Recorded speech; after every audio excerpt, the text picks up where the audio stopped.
తెలంగాణ రాష్ట్ర వ్యాప్తంగా నిరుద్యోగులు మొత్తం కూడా నిరసనలు, ధర్నాలు అనేక రకాల రూపంలో ఈరోజు ప్రభుత్వానికి విన్నవించుకుంటున్నారు.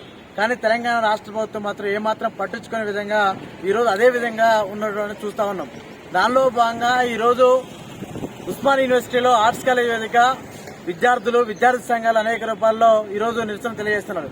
నిరసన చేసే క్రమంలో పోలీసులు అత్యుత్సాహంతో వాళ్ళని పిడిగుద్దులు గుద్దుతూ వాళ్ళ మీద దాడి చేస్తూ ఈరోజు మొత్తం కూడా వాళ్ళని అరెస్ట్ చేస్తూ ఇబ్బంది పెడుతున్న పరిస్థితి ఉంది. కాబట్టి ఉస్మానియా యూనివర్సిటీ వేదికగా, ఆర్ట్స్ కాలేజ్ వేదికగా ఈరోజు దాడులు చేయడం అనేది ఈరోజు తెలంగాణ ఆత్మగౌరవానికి సంబంధించిన విషయం.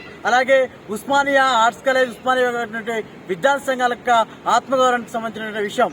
కాబట్టి ఇట్లాంటి దాడులు చేయడం అనేది సరైనది కాదు. గత 10 ఏళ్ల కేసీఆర్ ప్రభుత్వంలో అనేకమైన నిర్బంధాలు చేసినా గానీ ఏమాత్రం కూడా దాడి చేయనటువంటి పరిస్థితి చూసినాం ఓన్లీ ఉస్మానియాలో.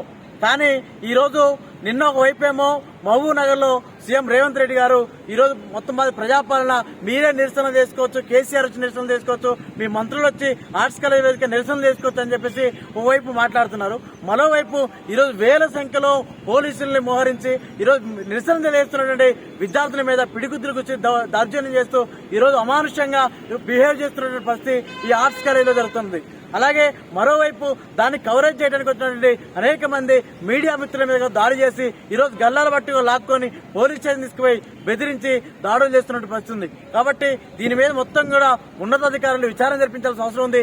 ఎవరైతే దాడులు చేసినటువంటి పోలీసు వాళ్ళ మీద తక్షణమైన చర్యలు తీసుకోవాల్సిన బాధ్యత కూడా ఈరోజు ఉన్నతాధికారులకు ఉంది. అలాగే రాష్ట్ర ప్రభుత్వము దీని మీద ఖచ్చితంగా యుద్ధ ప్రాతిపదికన ఎవరైతే మంత్రులు ఉన్నారో, ఎవరైతే కేబినెట్ మంత్రులు అందరూ ఉన్నారో వాళ్ళందరూ కూడా స్పందించాల్సిన బాధ్యత ఉందని చెప్పేసి పీడీఎస్సీ విద్యాసంఘంగా డిమాండ్ చేస్తా ఉన్నాం.